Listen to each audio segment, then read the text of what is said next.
Purtroppo non ci sono parole per commentare quello che è successo davanti all'isola del Giglio.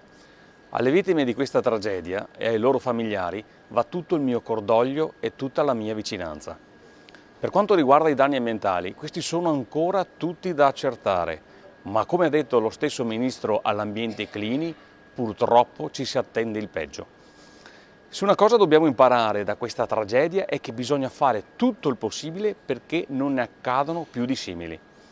A Venezia, città gioiello d'Italia e del mondo intero, da anni enormi navi da crociera, proprio come la Concordia, entrano tutti i giorni in laguna a poche decine di metri da Piazza San Marco e dal Palazzo Ducale.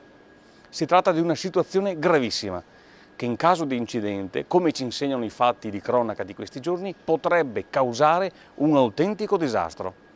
Per questo motivo ho presentato un'interrogazione urgente alla Commissione europea perché chieda alle autorità italiane di proibire l'ingresso delle grandi navi nella laguna di Venezia e stabilisca rigorose norme che prevedano distanze di sicurezza da città storiche e ambiti naturali. Ciò per scongiurare disastri come quello dell'isola del Giglio. Da anni associazioni come Ambiente Venezia, Italia Nostra, Comitato No Grandi Navi e Laguna Bene Comune denunciano questa situazione pericolosissima, ricordando anche i problemi causati alle abitazioni, ai fondali e alla qualità dell'aria. Personalmente ho lavorato per un anno a Venezia, ma non sono mai riuscito ad abituarmi alla presenza di questi colossi da 8-10 piani affacciati su Piazza San Marco.